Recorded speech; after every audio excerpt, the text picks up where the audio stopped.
madalas na mga kaibigan na sobrang traffic pa rin dito sa may kahabaan ng Katipunan, Katipunan. Ano tawag ng tawag to?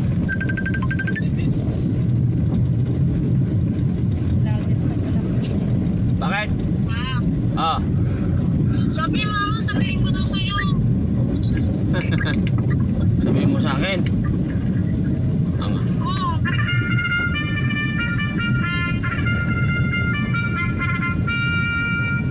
Oh, eh kung pumayag, di siya, di okay lang. Walang problema anak, malakas ka naman sa akin eh. Ha? Sabi niyo kaya sabihin ko sa'yo eh. O di sige, walang problema anak. Ako pa, alam mo love na love kita. Bakit pengi ako pera bukas? Ayun lang. Yun lang. Sa utang mo? May utang ako? Oo. Saan ako nag- Ha? Saan? Utang mo eh. Ha? Kapit ko nga eh. Ano? Ito, send ko sa'yo. Oh. Kasi mo. Inis ako kayo utang ko. Maghugas ka na ng plato dyan. Magluto ka na, maglinis ka dyan. Hindi ko kasi, malinis ba ako eh. Na? Yung kwarto mo, linisin mo dyan. Ginawa mo ng kwan. Ginawa mo payatas. Gagawa ko ng Jora Box dito. Eurobox. Yung mga damit dyan, tiklopin mo. Pag hindi na tiklop yan, di kita papayagan. Anong damit? Yung mga nandyan nakakalat dyan sa kwarto mo. Nakatambak dyan. Dress ko nga lahat yan. Kailangan ko yung area. O, kailangan pag hindi mo ginagamit, kumuha ka ng sako, isako mo rin, o kaya karton. May karton dyan na malaki. O. Ginagamit. Ginagamit yan doon sa nakasampay yan dyan sa puno, sa may kahoy. Sige na.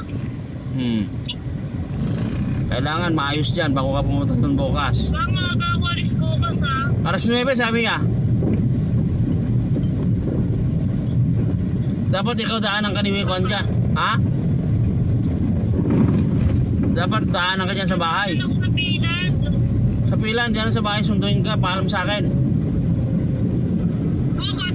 Tiraanan parati sila sa bahay nila? Oo. Patid nyo rin ako sa pilan. Ha? Maaga ako alis bukas ha. Ba't maaga?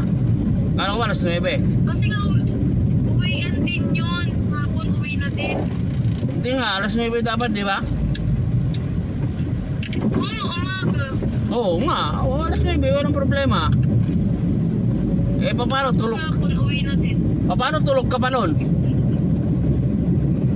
Ha? Tulog ka pa nun eh, alas 9? Ha? Tulog ka pa nun eh. Gising na ako nun. Alas 6 pa lang gising na ako. Wah, pag may lakad ka pala, alas 6, gising ka pa. Gising ka na.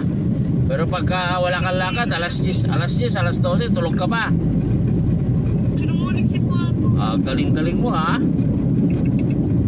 Papa, may pa sa'yo. Kaya ayusin mo yung kwarto mo dyan, yung mga damit dyan. Yung mga hindi mo na ganong ginagamit, ilagay mo dyan sa karton. Yung mga damit nila ate lalabas ko ah. Yung mga damit natin mo, ilagay mo dyan sa kwan. Sa harapan niya. Hindi, dyan sa kwan. Oo, damit natin, ilagay mo dyan sa kwarto niya.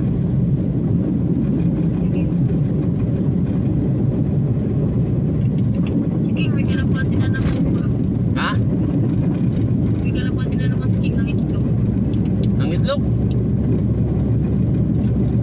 Kasama niya yung mga taga-uling. Oo. Sige na, nasira na yung vlog ko. Nakantending ka talaga yan. Sige na pa. Sige na, tulog ka na.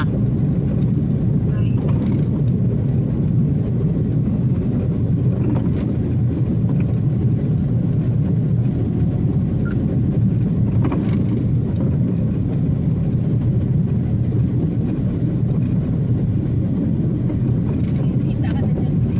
Wala pa. Na-restrict ako eh. Kasi nung nag-vlog ako, may mga kanta-kanta kasi nilagay ako. Bawal pala yun. Pagka nagbablog ako dati, ko yan, nilalagyan ko ng tugtog na yung mga Hotel California, yung mga Skyline video. Eh wala, na-restrict ako. Hindi na binalik. Ha? Hindi na binalik. Binalik naman. Kaya lang, parang nalungkot ako. Parang, Isa ka na naman. parang nagtampo ako. Andyan pa rin yung mga vlog ko. Kaya lang, siyempre, tulad nito, umpisa